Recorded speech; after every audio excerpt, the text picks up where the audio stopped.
story. All right, the lame duck is fighting to define his legacy, or whatever's left of it. President Biden giving a speech and doing his best to put a positive spin on his economic record, one that most folks will remember for sky-high inflation. Next month, my administration will end and a new administration will begin. Most economists agree the new administration is going to inherit a fairly strong economy. And also learn something from Donald Trump. He signed checks for people for $7,400 because we passed the plan. And I didn't. Stupid. And looks like Kathy Hochul didn't get the memo on the spending and how it caused inflation. The New York State governor hitting the grocery store as she promotes a plan to hand out $300 checks for anyone making up to $150,000. They will send you a check to buy your groceries for a month or whatever you want to spend it on.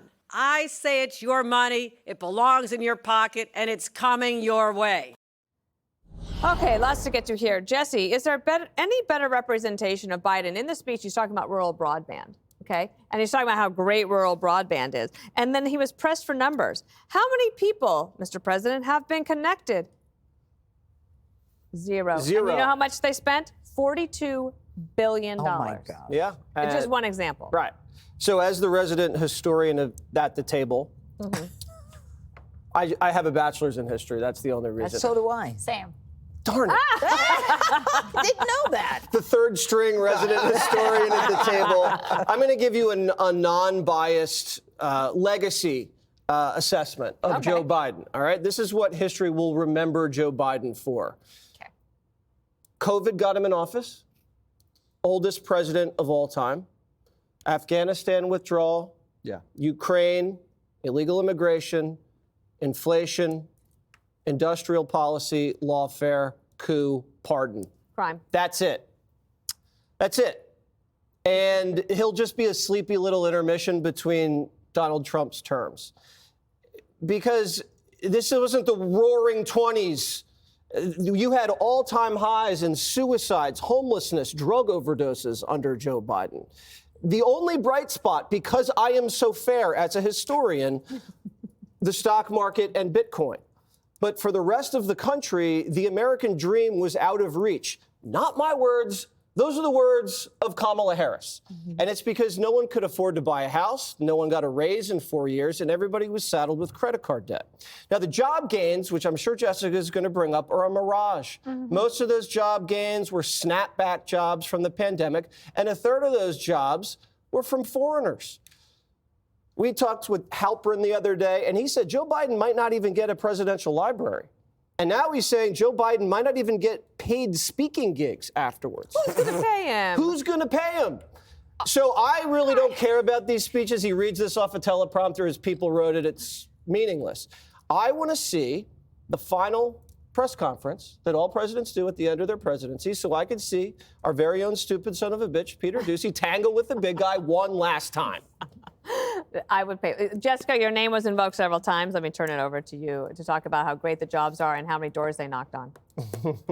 Don't mock me in my doors. It's still sensitive.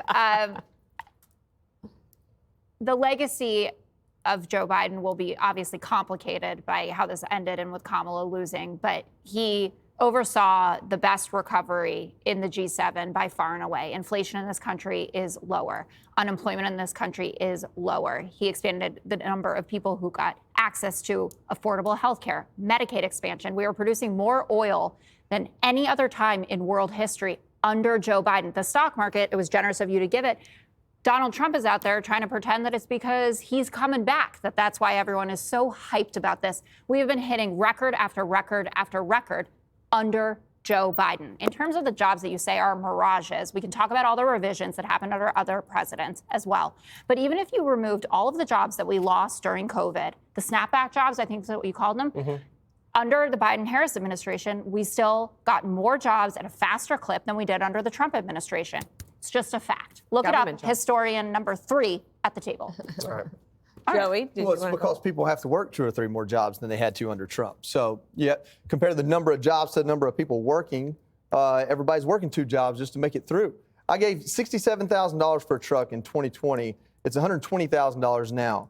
I sold my house in 2023 for 120% more than I gave for it. and I just moved that money into another house that's way overpriced. So I love when DC or Karine Jean-Pierre loves to talk about how inflation's come down. But if you're spending all of your money to be able to get somewhere and live somewhere, it really doesn't matter if eggs even out. You still are broke, and that's the problem. I'm not going to sit here and give you a million reasons why Joe Biden created the worst economy, because I don't know that. I'm not an economist. But I live in Calhoun, Georgia. I live in a small town, a rural town. I've got more cows and corn for neighbors than people. And every single one of those people felt this economy in the worst of ways. And that's not a lie or a charade or a mirage. I appreciate the fact that he didn't take over from COVID and just drive us so far on the ground that now we're socialists. But man, he sure tried. And thankfully, thanks to that trickle-down economics, I guess, thanks to the fact that this country is incredibly resilient, even in the face of bad policy and expensive energy, we've hung around. And now we've reelected President Trump.